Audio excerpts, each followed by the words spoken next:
young, she was innocent, and she was stunningly beautiful. The first thought that went through my mind was, when I saw her, this is the most beautiful girl I've ever seen. She was luminescent. The goodness in Dorothy just glowed. It just came out of her. I walked down the street with her once, and people's heads were like whiplashed. I mean, she was staggering. She was so beautiful. Dorothy Stratten was the embodiment of the Hollywood dream. Plucked out of a Dairy Queen in Canada, she first found fame as a Playboy Playmate. But her beauty transcended the pages of the centerfold, and Dorothy was on the verge of becoming a movie star. Then, in a grisly tragedy that sent shockwaves through Hollywood, Stratten was found dead. Our evidence uncovered at the scene leads us to believe at this time that it was a murder-suicide. The people who knew and loved Dorothy would never get over the tragedy of her death, and her story continues to linger in the popular consciousness. The 1983 film Star 80 brought Dorothy's story to the big screen. Suddenly, she wasn't just gossip page fodder anymore. Dorothy had become a symbol of Hollywood corruption. It's a story about lust and loss. You know, it's a story about sex and death. And that both fascinates and scares people, so it's interesting. And being a true story, it made it even more powerful. I have this feeling about Dorothy. She's going to be a big star. There was a quality of her that I knew very well, the quality of wanting to please everybody around you, wanting to do the right thing, being overwhelmed when somebody would tell you that you were pretty or that you were good at something. And that was what enabled all these people to take advantage of her. Dorothy was the puppet in this whole thing. Everyone else were pulling the strings. Bogdanovich pulled them, Hefner pulled them, Paul Schneider pulled them, and she was very innocent in a den of wolves. Everyone wanted a piece of her for their own reason. It's a tragedy about a perfect woman and a horrible man, and a series of events in which she was used and exploited for her exterior qualities. There was a darker side to it. The darker side involved Peter, and he blamed everybody, I think, connected to her, except himself, including me.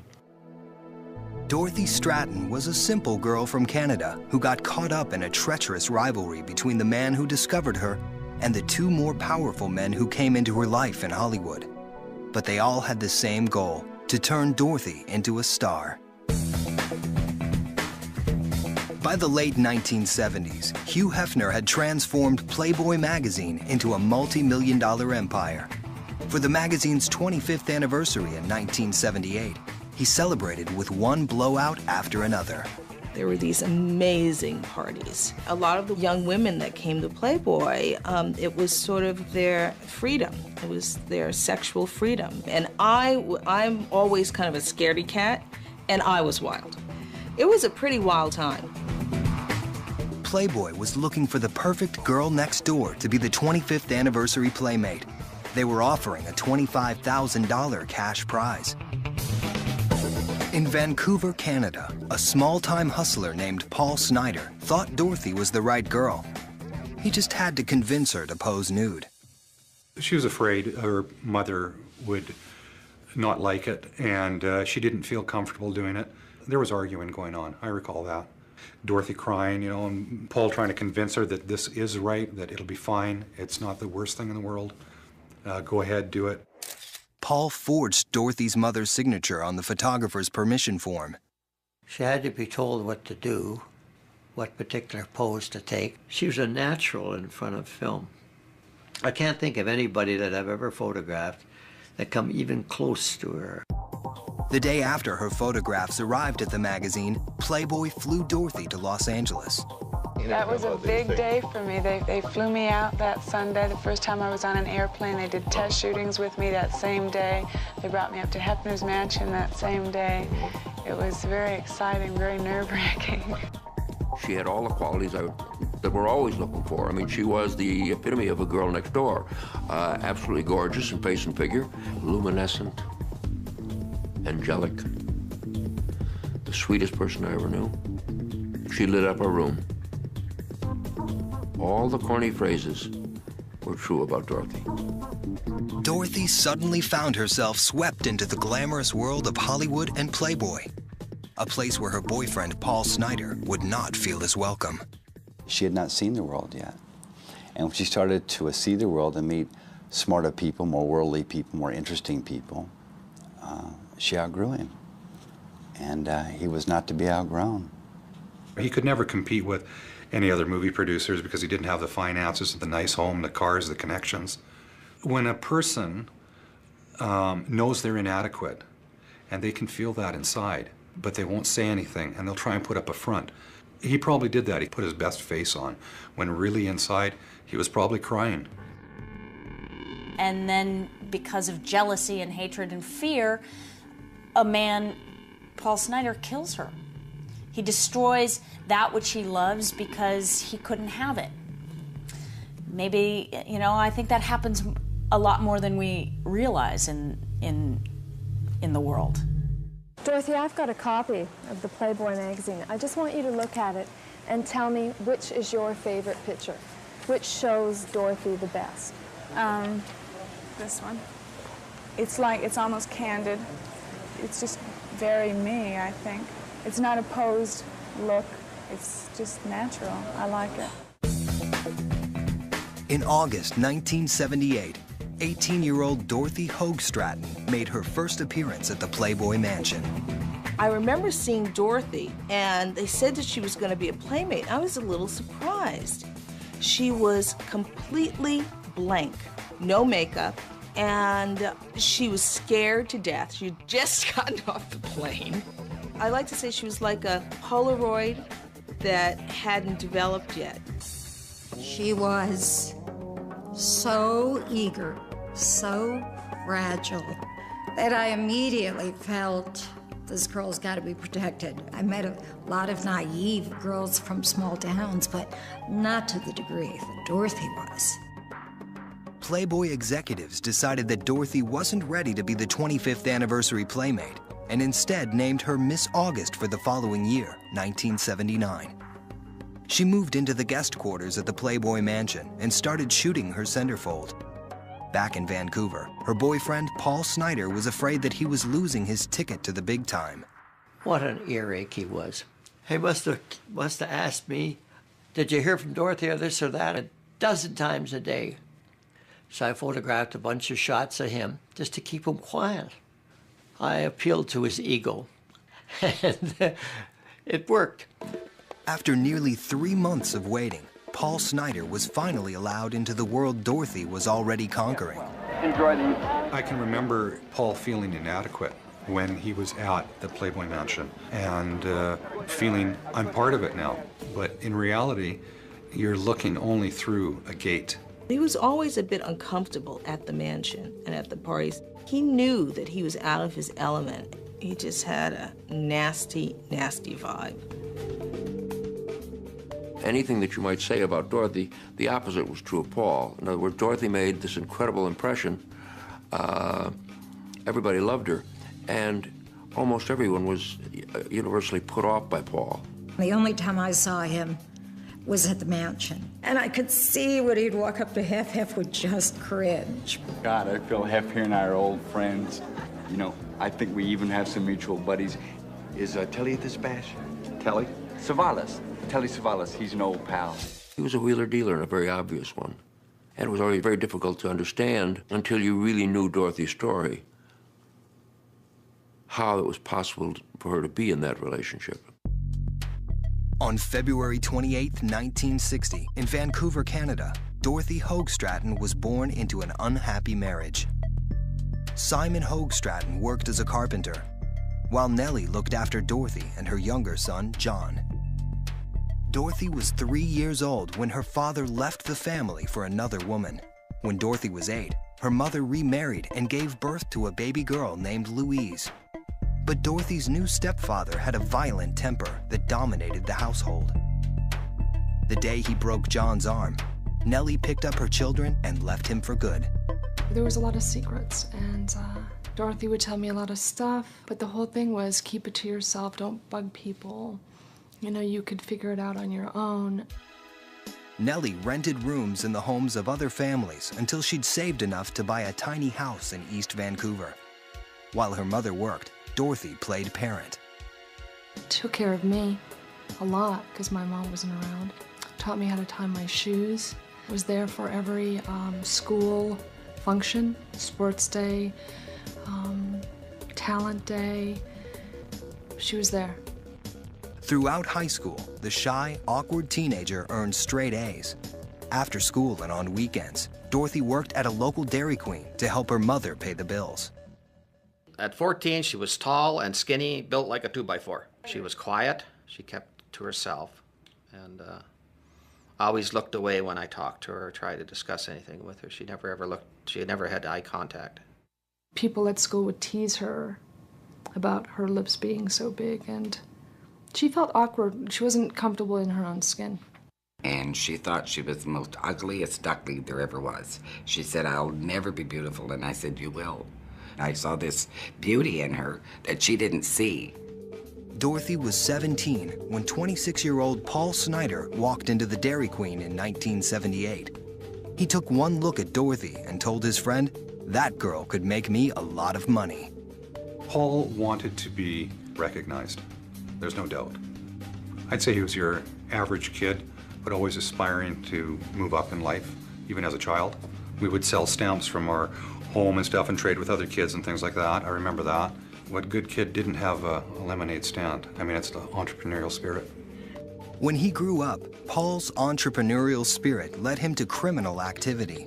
In the neighborhood where Dorothy Stratten sold ice cream, Snyder peddled flesh.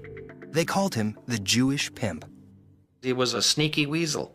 Just kind of popped up in the weirdest places. I told Dorothy, I said, you got to stay away from him. He's bad news. He's going to have you out in the street just like the rest of his girls.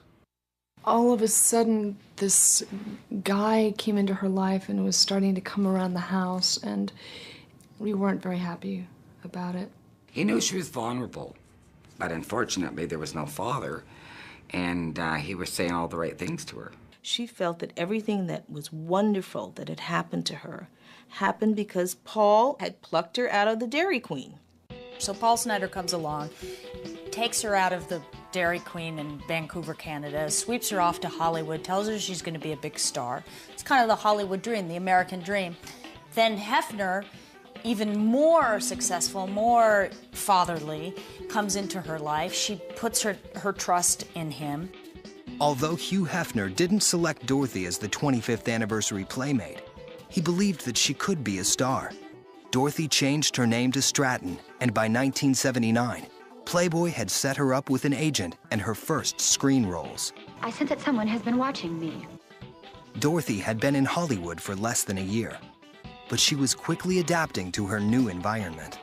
She was such a sponge. She just like sucked up everything around her. She literally came together before our eyes. Paul tried to live up to her, and then he realized that she had outgrown him. Paul Snyder began to feel his influence with Dorothy fading. He made a move to secure his investment. She came to me very much as she might to a father and told me that she was going to marry Paul. And it was difficult to respond to that. I urged her against it, but I did it gently because I really felt it would be an affront and inappropriate for me to say what I really felt. I think she married him because she felt obligated to him. She wanted to do what was right. It was really important to Dorothy to be a good person. In promoting her August 1979 Playboy debut, Dorothy behaved every bit the good girl eager to please, to a point. Are you really shy, sensitive, and romantic? Yes, I'm getting over my shyness as fast. But I am very sensitive and I'm very romantic. If I asked you to take off your clothes now, would you do it? No. Why not? Well, because, why? That's not romantic. Dorothy's unique blend of innocence and eroticism made her a perfect Playboy centerfold.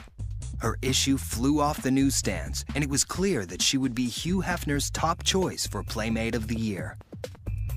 Meanwhile, husband Paul Snider was still trying to make his mark in Los Angeles in the only ways he knew how. It was Paul Snider who actually created the Chippendale dancers.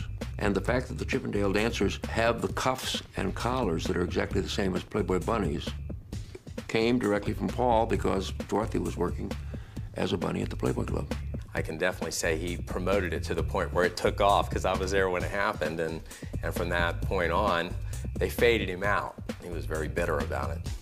In a pattern that would repeat itself, Paul was pushed out of Chippendales by someone with more money and power.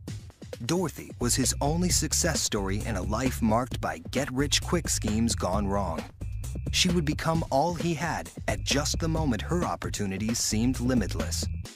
Surrounded as you are in the entertainment and magazine business by so many con men, isn't it awfully hard to live a normal life now, from now on? Well, what is a normal life? My life, to me, I travel a lot. I'm hardly ever at home. I hardly know what a house looks like anymore. Yeah. I enjoy my work very much. I get up 4 o'clock in the morning to get on movie sets. That's normal to me. I enjoy that. 1 year since leaving her hometown, Dorothy Stratten was becoming a star. But she still wasn't bringing in big money. She and husband Paul Snider needed housemates to afford a rented home beside a Los Angeles freeway. Paul used Dorothy's meager earnings to buy himself a Mercedes. He brings me over and says, oh, look, star 80. He said he was going to make her star in 1980. He did. But Dorothy's star would rise even higher when she met director Peter Bogdanovich. He had stopped by the Playboy Mansion to visit Hugh Hefner, a good friend who had co-produced his latest film, St. Jack. I was standing next to Dorothy, and Peter Bogdanovich just walked over and started to talk to her. And she asked him, what do you do? And he said, I'm a director. And I remember hearing that and going, she doesn't know who he is. And he was charmed by that.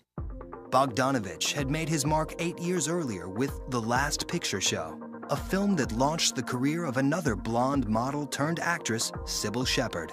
The two became lovers, and Bogdanovich divorced his wife. But after making several unsuccessful Shepherd vehicles, their 7-year affair ended. In 19-year-old Dorothy Stratten, Peter Bogdanovich had discovered another ingenue. She had a kind of glow, and the way she talked, the way she moved, her laugh. She was very smart, you know, to talk to, great to have a conversation, and a great sense of humor. I mean, I just fell for her. 3 months after their first conversation, he had written Stratten a co-starring role in his next film. Took a small part that had been in the picture, and I had an idea to expand it and to put an entire plot line in, all because of her. Before long, Dorothy's working relationship with the director had become an illicit love affair. Then we went down on the beach, and that's the first time we really kissed each other. It was just magic. And then I had to go back to New York, and she sent me a card. And inside, she'd written the date, and then she just wrote 1 day since yesterday.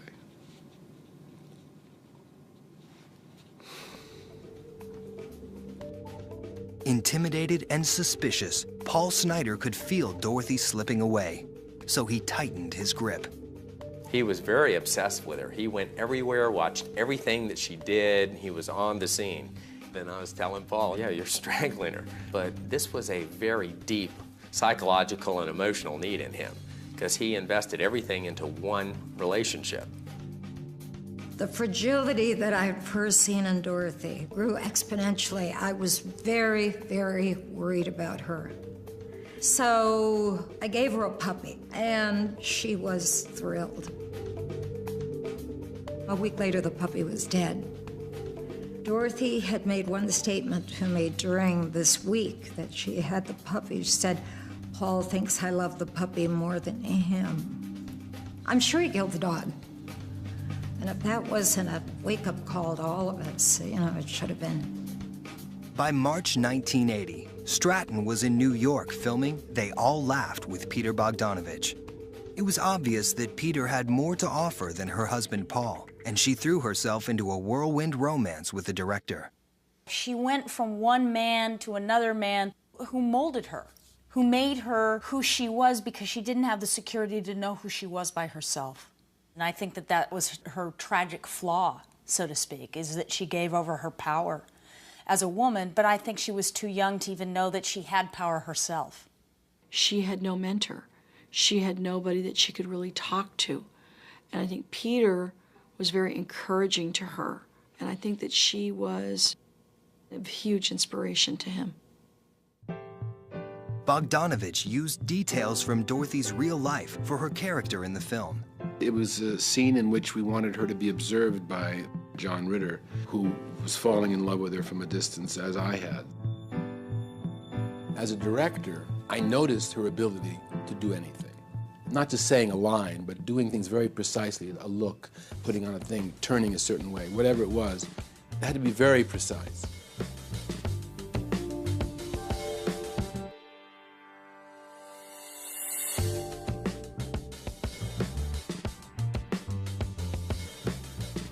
Where does one's career go from here? I mean, are you worried that you have to make it quickly? I think the acting career actually can't be taken too quickly, because if you rush things and you make the wrong decisions, it could be over very quickly. She really wanted to pursue a career. I think part of that ambition was because she wanted to make sure her family was taken care of. She opened up my first bank account. She would put money in it like once a month, and to save up for braces. Dorothy was also giving money to her husband, Paul Snider, but by now, her lawyers had him on an allowance. In another scheme to supplement his limited income, Paul built a sexual bondage chair that he planned to sell to sex shops. When the venture failed, he kept the only one he had made in his bedroom. He clung to Dorothy as his only means of support. It had been less than a year since her first appearance in Playboy, but Dorothy was already in a different league. In April of 1980, Hugh Hefner named her Playmate of the Year, and she received over $100,000 in cash and prizes. And now, our 1980 Playmate of the Year, Dorothy Stratten. Dorothy, you want to come up here?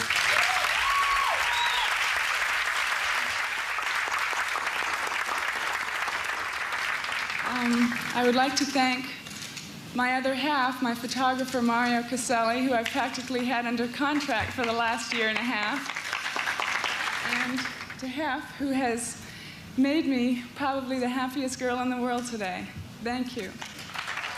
During that particular day, it was clear that there was trouble between her and Paul. She was kind of avoiding him. There's also a moment in which she is going through a book of pictures, and he puts his hand on her and she pulls it away. She would whisper to me, like, "Get him away from here." Yes. You know, just under her breath, because he was bothering her. And she didn't like having him around. She didn't quite know how to cope with his overreach, constantly. He would call her 10 times a day. You could tell from her conversations and her behavior with him that she had gone. Her heart had left and was somewhere else, and he was still hanging on to an illusion that maybe there was hope that he could get her back. When you see what happened to two of the people that you mentioned, Marilyn Monroe and Jean Harlow, and how their lives got messed up, does it bother you being a beautiful blonde and choosing the movies as your particular field? Well, I just take life day at a time.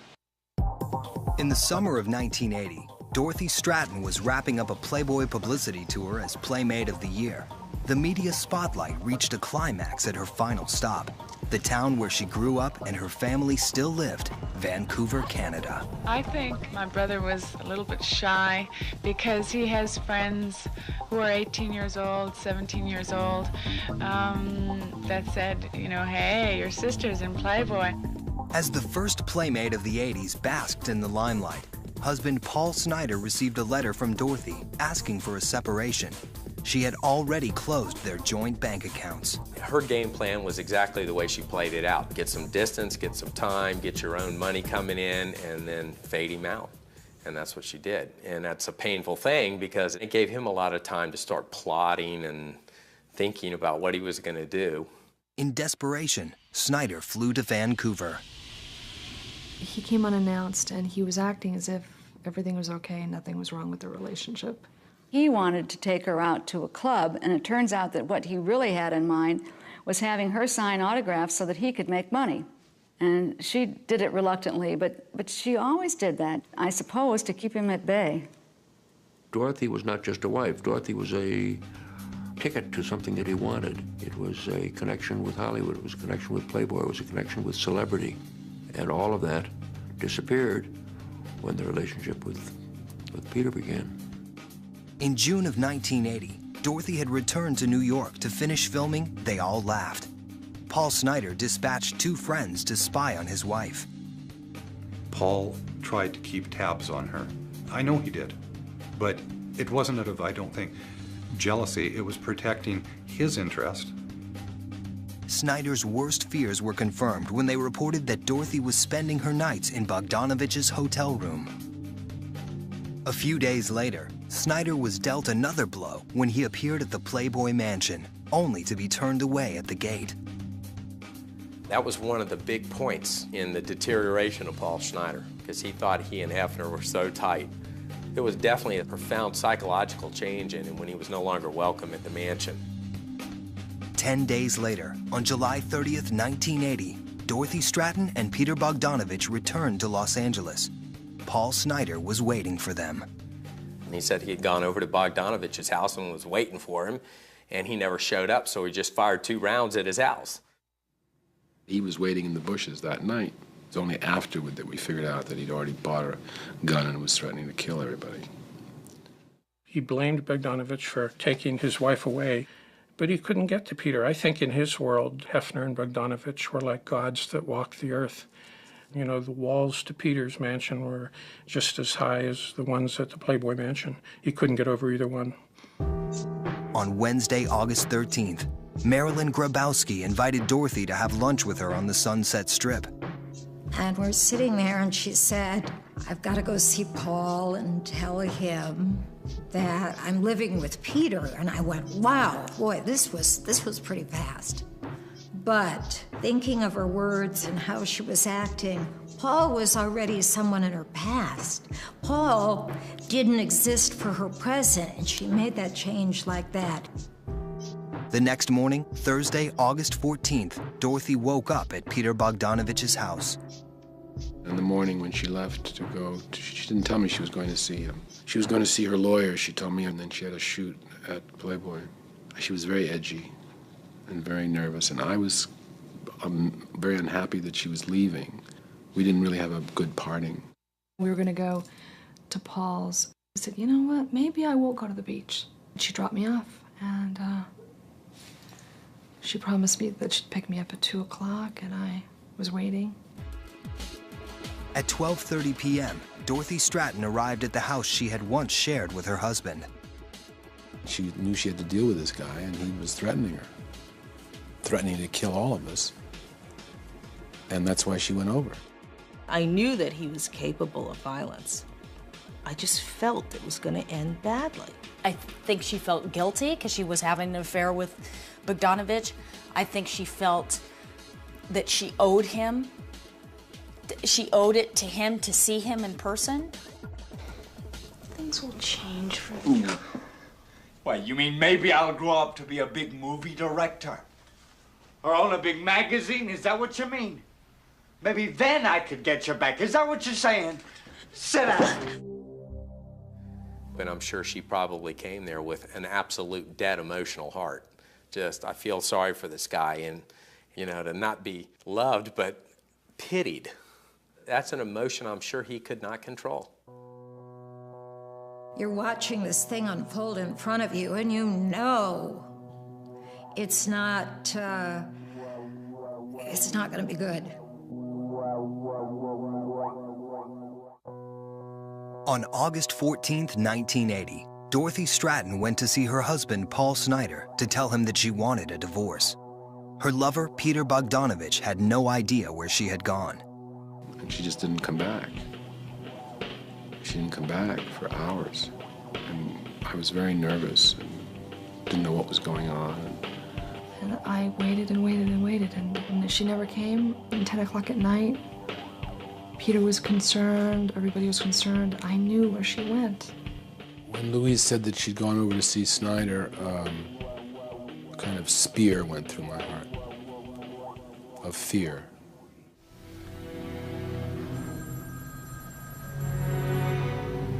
Can you hear me? They did this. Playboy magazine's 1980 Playmate of the Year has been found shot to death, killed apparently by her estranged husband, who then killed himself. Dorothy and Paul's nude bodies were discovered by Snyder's housemates at 11 p.m. She had been shot in the face with a 12-gauge shotgun. There were bloody handprints on her and strands of her hair stuck in medical tape on the sexual bondage chair Paul had in his bedroom. Paul's body was lying on top of the gun.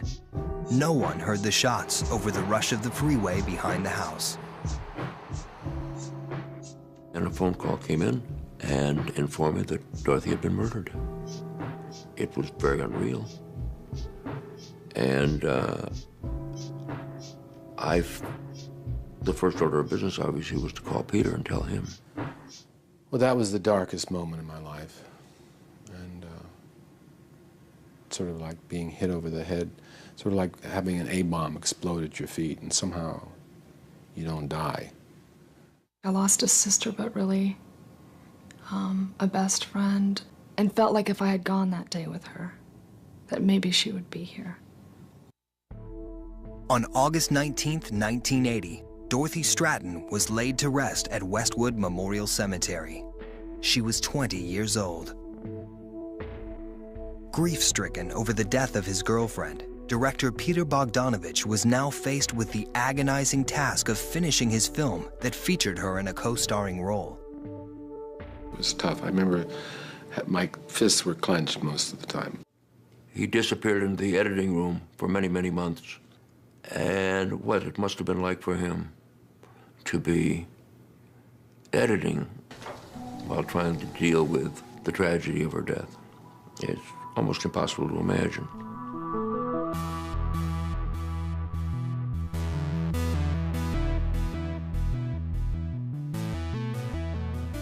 Well, I think he went a little crazy.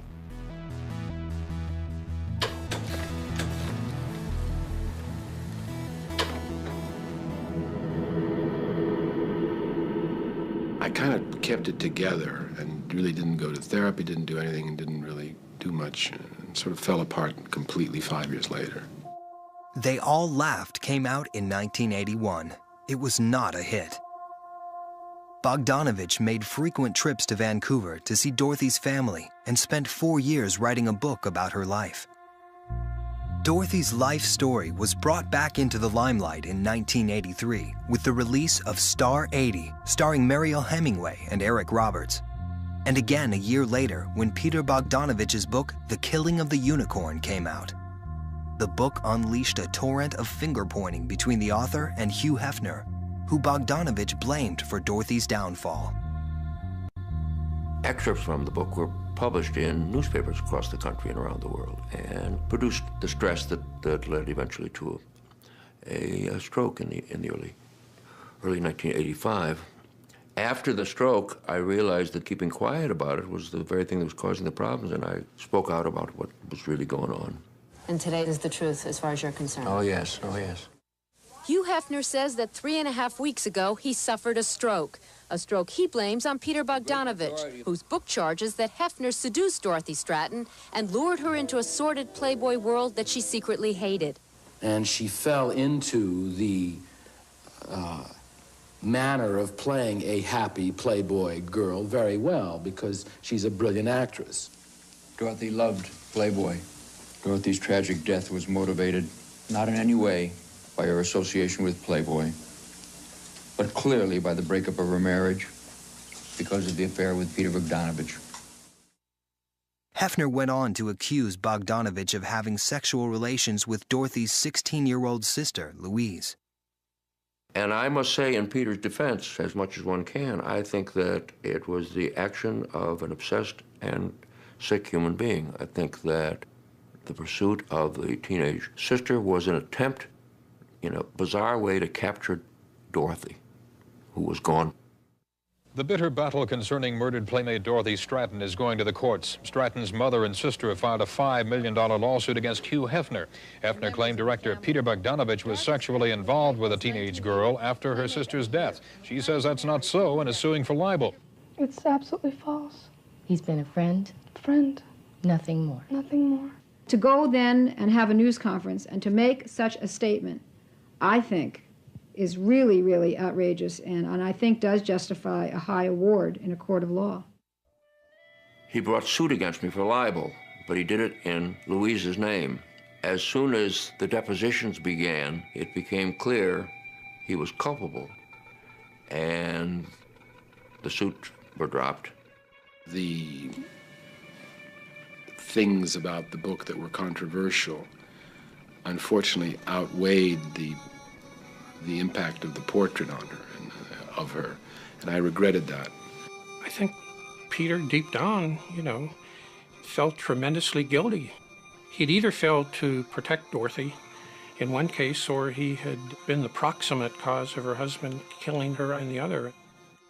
Emotionally drained from the lawsuit and financially drained from buying back the rights to They All Laughed, Peter Bogdanovich buckled under the strain of holding on to Dorothy's legacy. By the mid-'80s, he had declared bankruptcy and gone into seclusion.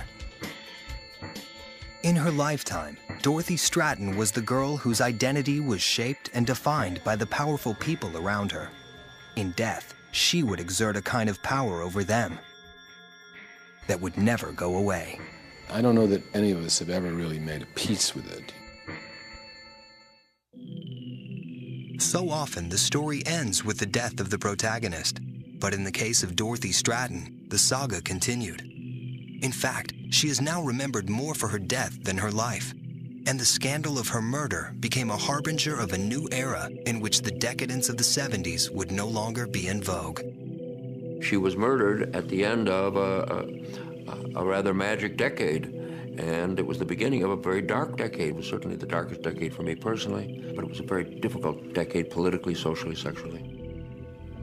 Peter Bogdanovich would try to find his way out of the darkness by pursuing a romance with Louise Stratten, the younger sister of his murdered girlfriend. And he was really there for me, and some sort of connection I had with him, and he became a lot of roles in my life. It seemed natural to gravitate toward Dorothy's sister. It didn't seem unusual. We both felt blasted, so we kind of helped each other. That grew to be another kind of love. He was a father to her, he was a brother to her, he was an uncle to her. He was all these things. But I always said to Louise, remember, you're yourself. Don't try to be something you're not. And don't let anybody make you think that you're somebody you're not. On December 30th, 1988, 49-year-old Peter Bogdanovich married 20-year-old Louise Stratten at a Vancouver hotel. Her mother, Nellie Hogue Stratten, heard the news only after the fact. She said, "Now I've lost 2 daughters." I think she was in the shadow of Dorothy and in the shadow of me, and I think it made it difficult for her in a way, and ultimately difficult for both of us. And she has to find herself. I felt so much survivor's guilt. So I struggled a long time, and finally came out through the other side. Finally. In 2001, after a 13-year marriage that few understood, Louise Stratten filed for divorce from Peter Bogdanovich. And quite out of the blue, Louise contacted me in the last 2-3 years and told me how sorry she was about everything that had happened, how much she cared about me, how much she knew Dorothy cared about me. I think that for Louise, completing that connection with me and with Playboy was something that she needed very much because of the loss of Dorothy. Keep pushing your arms in. Would you like to be just like your sister when you grow up? Yeah, Why? because I'm proud of her. Do that to music, too. I feel her presence every day. And there's not a day that goes by that I don't think of her or have her pass through my mind or hear her laugh. All I can say is that she touched me so many ways, and I'm so happy that she was my sister. So she's had a profound influence on my life, and I don't think that that is a small thing to have a profound influence on a few people's lives. Certainly everyone who knew her was changed by her. It is hard to digest because it's ugly and it's real and it's sad.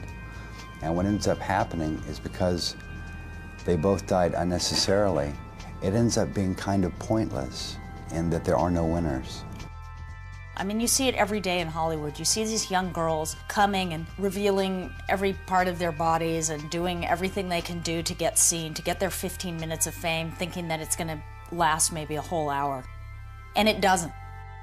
Dorothy Stratten's 15 minutes didn't last long enough to know if she would have lived up to the potential that people saw in her. But her own plans for the future were always very simple. When I'm 60, I hope to have accomplished a good family life with children and have had the pleasure of just doing what I wanted to do all my life. Well, good luck. Thank you. Thank you. Thank you.